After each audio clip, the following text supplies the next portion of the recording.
मेधावी आत्मा ना उत्पन्न होता है ना मरता है। यह ना तो किसी अन्य कारण से ही उत्पन्न हुआ है और ना ही स्वतः ही कुछ बना है। ये अजन्मा, नित्य, शाश्वत और पुरातन है तथा शरीर के मारे जाने पर भी स्वयं नहीं मरता।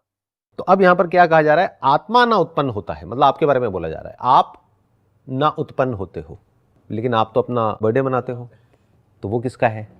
वो शरीर का है। But that is more of a ritual, जो सब करते हैं तो हम भी करते हैं।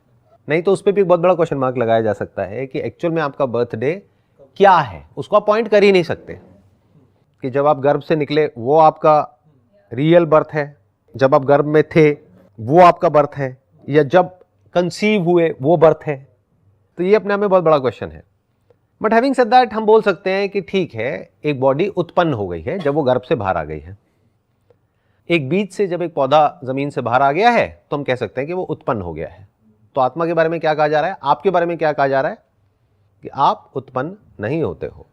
मतलब क्या है? शरीर तो उत्पन्न होता है लेकिन आप उत्पन्न नहीं होते हो। Big statement. मतलब आप पैदा नहीं होते हो। तो जब पैदा नहीं होते तो मरते भी नहीं हो, और जब मरते नहीं हो तो कॉन्सेप्ट ऑफ रीबर्थ कहां गया? गुड कर्मा बैड कर्मा कहां गया? तो इसको अगर कोई बिना किसी बायस के पढ़ेगा और समझने की कोशिश करेगा तो जो भी उसके बिलीव्स हैं, जो भी आज तक बचपन से आप मानते आए हो, सुनते आए हो, मूवीज में देखते आए हो, या जो भी आपको किसी ने समझाया है, उस सब पे क्वेश्चन मार्क लग जाएगा। क्योंकि अगर आत्मा उत्पन्न होती, यहां पे लिखा है होता है, बट इट कुड बी होता है, होती है, डजंट मैटर, कुछ भी बोल सकते हो। It's neither male nor female. तो अगर आत्मा पैदा हुई होती तो उसके बाद में करने के लिए कुछ होता, यानी मोक्ष की बातें होती है। तो मोक्ष किसका? आत्मा मुक्त हो गई। जब पैदा ही नहीं हुई तो मुक्त कैसे हो गई? जो चीज पैदा नहीं हुई उसको मुक्त कैसे करोगे? वो तो मुक्त ही है। जैसे स्पेस को मुक्त करोगे, कैसे करोगे? करके दिखाओ। तो मोक्ष का मतलब क्या होता है? मोह का मिट जाना, उसको बोलते हैं मोक्ष। मोह मतलब क्या? मैं, मेरा, मेरे, ये मोह है। जिसका ये मैं मिट गया है, कौन सा मैं? आत्मा या अहम? अहम मतलब क्या? जो आप खुद को समझते हो। आत्मा मतलब क्या? जो आप एक्चुअल में हो। तो जो आप एक्चुअल में हो वो तो मरता ही नहीं है, यहां पे साफ लिखा हुआ है। आत्मा ना उत्पन्न होता है ना मरता है। ये ना तो किसी अन्य कारण से ही उत्पन्न हुआ है। हर चीज जो उत्पन्न होती है उसका कोई कॉज होता है। That is always an effect and the cause is something else. तो यहां पर क्या कहा जा रहा है? यह ना तो किसी अन्य कारण से ही उत्पन्न हुआ है। Very big statement. साइंटिफिक सारे फंडे हिल जाएंगे ये पढ़ करके। अगर किसी साइंटिस्ट ने इसको पढ़ा और समझने की कोशिश करी तो उसके सारे फंडे हिल जाएंगे। वो कहेगा अच्छा ऐसा भी कुछ है इस यूनिवर्स में जिसका कोई कॉज नहीं है, यानी कि वो कॉजलेस है, यानी कि वो है लेकिन उसका कोई और कॉज नहीं है। इस यूनिवर्स में जो भी कुछ है उसका कॉज है। पेड़ पौधों का कॉज है, आपकी बॉडी का कॉज है। यहां पर जो भी कुछ आपको दिख रहा है, चाहे वो मैन मेड हो चाहे वो नेचर में कुछ हो, सबका कॉज है। और साइंस और कुछ नहीं है, उस कॉज को और इफेक्ट को स्टडी करने की पूरी एक प्रोसेस है। उस नॉलेज को साइंस बोलते हैं और अंडरस्टैंडिंग को। तो अंडरस्टैंडिंग किसकी? कॉज एंड इफेक्ट की। जैसे एक पेड़ है तो उसका कॉज है मान लो बीज, और जो बीज पेड़ बना वो बना कंडीशंस की वजह से। तो वो कंडीशंस भी उसका कॉज हो गई, यानी कि मिट्टी, पानी, हवा, उन सबको मिला करके वो चीज बनी। तो यहां पर क्या कहा जा रहा है? ये ना तो किसी अन्य कारण से ही उत्पन्न हुआ है, मतलब इट इज कॉजलेस। यानी अगर कोई ये पूछ रहा है कि आत्मा का कॉज क्या है, तो वो कितना भी ढूंढ ले उसको मिलने वाला नहीं है। और ये भी कहना गलत नहीं होगा, it is free from cause and effect. Cause and effect is in the realm of things and it is not a thing. Cause and effect is related two forms and it is formless. और ना स्वतः ही कुछ बना है। जब कोई पढ़ेगा कि अच्छा इसका कोई और कॉज नहीं है, यानी इसको किसी और ने नहीं बनाया है, ना ये किसी और से बना है, तो फिर लोगों को लगेगा अच्छा इसका मतलब ये खुद ही कुछ बना है। तो क्या कहा जा रहा है? और ना स्वतः ही कुछ बना है, मतलब उसने खुद को भी नहीं बनाया है। क्योंकि जिनका साइंटिफिक माइंड होगा ना, वो क्या कहेंगे कि without cause nothing is possible. कि जो यूनिवर्स है इसका कॉज है एटम्स, एटम्स का कॉज क्या है, अच्छा सब एटॉमिक पार्टिकल्स, अच्छा वो क्या है, ये क्या है, वो क्या है, व्हाटएवर। वो आगे आगे आगे आगे जाते ही चले जा रहे हैं, माइक्रो लेवल पे भी और मैक्रो लेवल पे भी। तो वो क्या कह रहे हैं कि उसने खुद को भी नहीं बनाया है, क्योंकि लोग क्या सोचेंगे कि अच्छा उसका कोई कॉज नहीं है, बट वो जो परमात्मा है उसने खुद ही को बना दिया है। तो इस ऑप्शन को भी रूल्ड आउट कर दिया, मतलब उसको किसी ने नहीं बनाया है, ना वो किसी से बना है, ना उसका कोई कॉज है, बट इट इज देयर। आगे कहा जा रहा है ये अजन्मा, अजन्मा मतलब जिसका जन्म नहीं हुआ है, मतलब वो है लेकिन उसका जन्म नहीं हुआ है। हिल गए ना हमारे सारे के सारे फंडे, जैसे भी हम सोचते हैं, सुनते हैं, समझते हैं। क्योंकि अगर वो नहीं होता तो किसके बारे में लिखा है, तो वो तत्व है, आत्मा है, लेकिन उसका जन्म नहीं हुआ है। नित्य है यानी सदा से वर्तमान है। नित्य मतलब होता है कि that which is beyond time. नित्य का मतलब यह नहीं होता कि वो टाइम में हमेशा के लिए है। इफ समथिंग इज नित्य it has to be beyond time, क्योंकि जो कॉन्सेप्ट ऑफ टाइम है that is nothing but measurement of 2 points in time. Time दो तरीके का होता है, एक क्रोनोलॉजिकल टाइम होता है, एक साइकोलॉजिकल टाइम होता है। क्रोनोलॉजिकल टाइम मतलब हम कैसे मेजर करते हैं, एक चीज अभी यहां है फिर वहां है, या एक फॉर्म अभी ऐसी है अब ऐसी हो गई है, अभी दिन है अभी रात हो गई है, अब इस प्लैनेट की पोजीशन यहां पर है अब यहां हो गई है। तो change is time as far as chronological time is concerned. एक है साइकोलॉजिकल टाइम, जो हम अपने माइंड में कुछ भी सोचते रहते हैं, फ्यूचर पास्ट, दोनों में फर्क है ना। हम साइकोलॉजिकल टाइम में जीते हैं, बट हमारी जो बॉडीज हैं that works according to chronological time. तो यहां पर क्या कहा जा रहा है, वो नित्य है, सदा से वर्तमान है। वर्तमान को इंग्लिश में कहते हैं प्रेजेंट, तो दैट इज ऑलवेज प्रेजेंट। ये भी कहना गलत होगा वो सदा से वर्तमान है, ये कहना सही होगा कि वो वर्तमान है। वर्तमान मतलब कि जो है, जो यही है, अभी है। क्योंकि जब ऐसा हम सुनते हैं तो हमारे दिमाग में क्या बैठा हुआ है कि वो वर्तमान में है, वो वर्तमान ही है, वर्तमान में नहीं है। जैसे हम एक क्वेश्चन नहीं पूछते हैं, how to live in the present moment. This is a foolish question because you can't be anywhere else even if you want to. The self is the present moment, you are the present moment. क्योंकि आप ही की बात यहां पर करी जा रही है। आत्मा मतलब कोई भूत प्रेत नहीं, आप, you are the present moment, you are नित्य।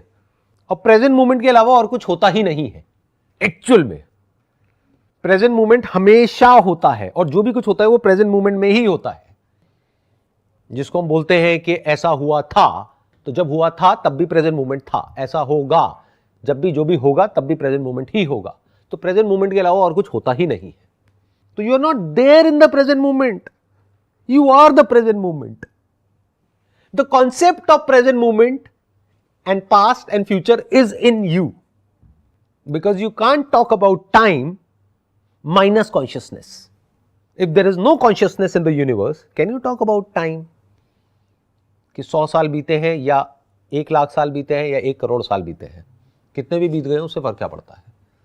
टाइम को मेजर करने के लिए कोई होना चाहिए ना।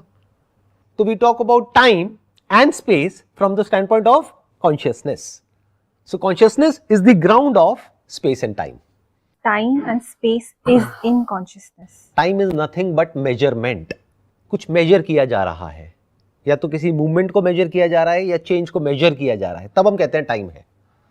गहरी नींद में टाइम कहां होता है। The concept of time is not there during deep sleep. The concept of time changes during dream state.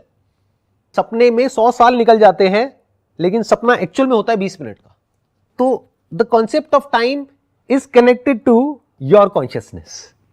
If there is no consciousness there is no time, no space. If you are in a dream state then the concept of space and time is different. उसके laws अलग हैं, उसके dynamics अलग हैं।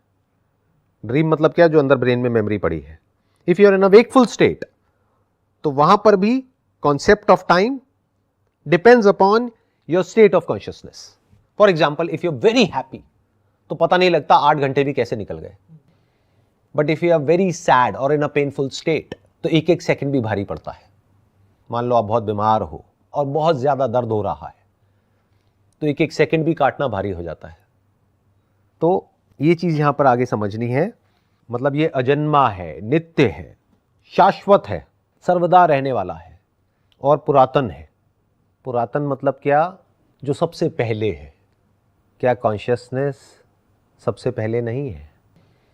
आई am not talking about your consciousness और my consciousness, because that's where the confusion is. Because जब मैं consciousness की बात कर रहा हूं, मैं कलेक्टिव कॉन्शियसनेस की बात कर रहा हूं। And when you are thinking of consciousness या आत्मा, यू आर थिंकिंग अबाउट मैं। तो ये जो आपका मैं है, जहां से आप सोच रहे हो या मेरी बातों को सुन रहे हो या समझ रहे हो, वो अहम है। वो एक इल्यूजन है, वो एक थॉट है, वो आपकी अपनी अंडरस्टैंडिंग के बेस पे आप बोल रहे हो मैं।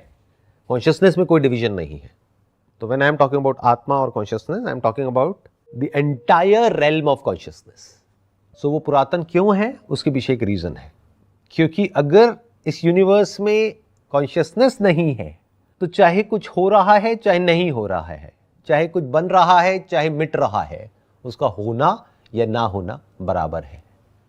अगर किसी प्लैनेट पर लाइफ नहीं है, तो वो प्लैनेट चाहे बने चाहे मिटे, उससे फर्क क्या पड़ता है?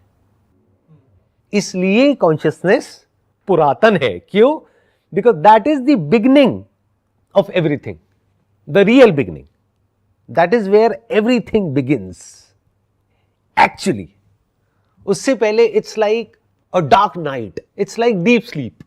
इसको ऐसे देख सकते हो कि जो यूनिवर्स है वो गहरी नींद में है करोड़ों सालों तक।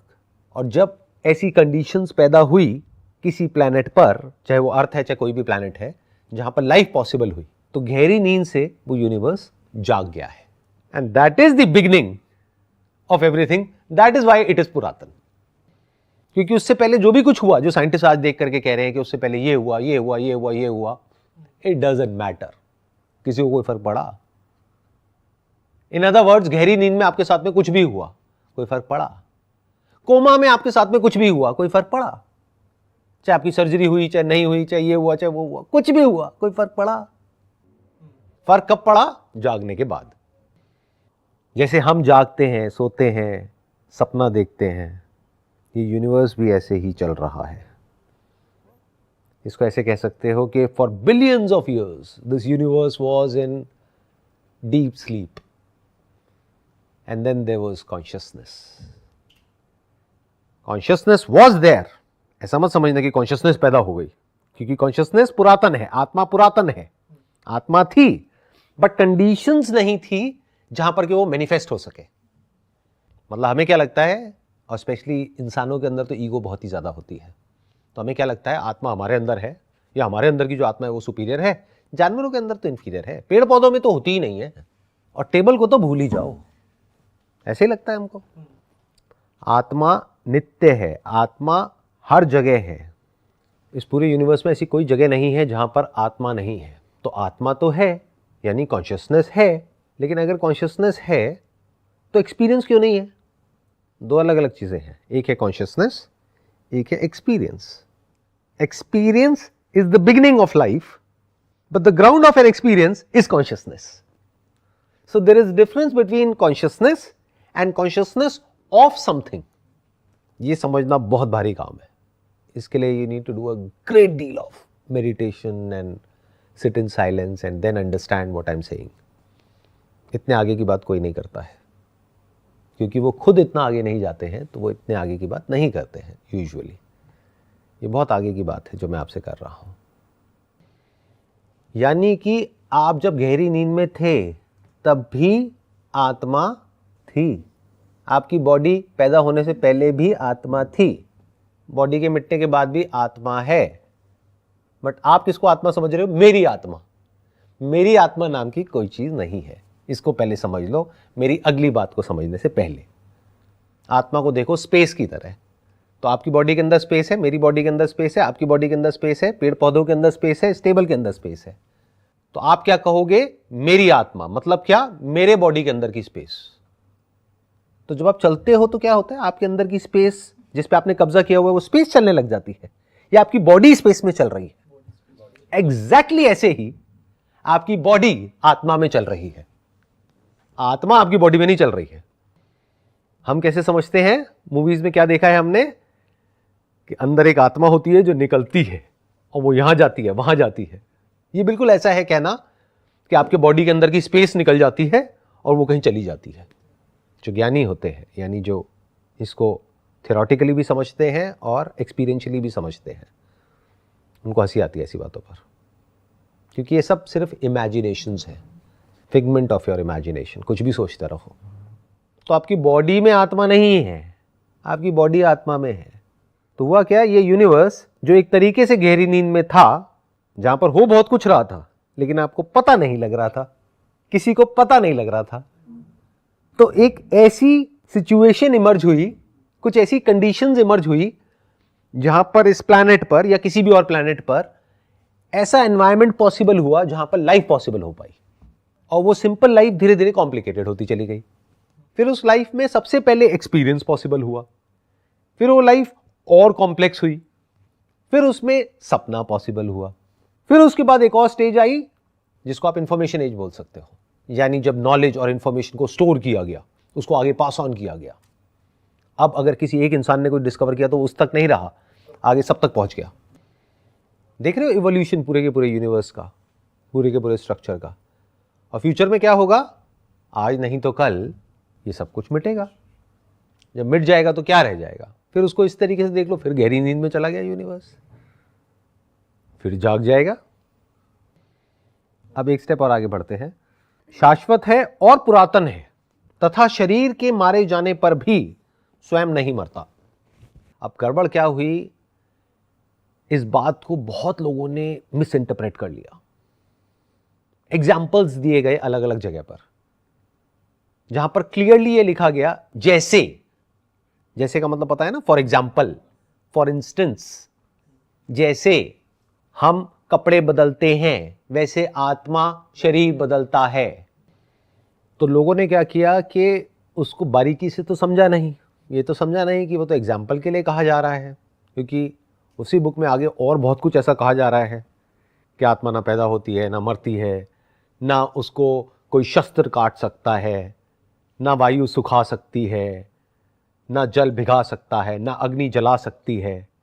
तो जब ऐसा कुछ है जो पैदा नहीं होता, मरता नहीं है, तो फिर ये पॉसिबल कैसे है? तो देयर इज अ कॉन्ट्रडिक्शन अगर कोई ध्यान से पढ़ेगा तो।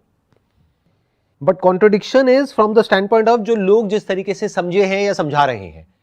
इन reality in the book there is no contradiction, क्योंकि वहां पे क्लियरली बोला गया है जैसे। उन्होंने ये नहीं कहा कि ऐसा ही होता है, एग्जाम्पल दिया गया है। जैसे मैं आपको एग्जाम्पल दे रहा हूं कि दो बॉक्सेस हैं, बॉक्स तो मरते हैं लेकिन उसके अंदर की स्पेस नहीं मरती है, वो स्पेस किसी और बॉक्स में जिंदा रहती है। तो बिल्कुल सही है। मैंने ये नहीं कहा कि वो स्पेस उस बॉक्स के अंदर से निकल करके किसी और बॉक्स के अंदर चली जाती है और फिर जिंदा रहती है। ये तो आपका इंटरप्रिटेशन है। क्लियर हुआ ना डिफरेंस, जिस तरह से हम समझते हैं और जो रियलिटी है वो क्या है। तो इसका मतलब बिल्कुल सही तरीके से निकालना, सीधा सीधा जितना लिखा है उतना ही, उससे ज़्यादा नहीं। नहीं तो हमारी जो इमेजिनेशंस हैं, पास्ट है, उसके बेस पे हम इसको समझने की कोशिश करेंगे और कुछ समझ नहीं आएगा।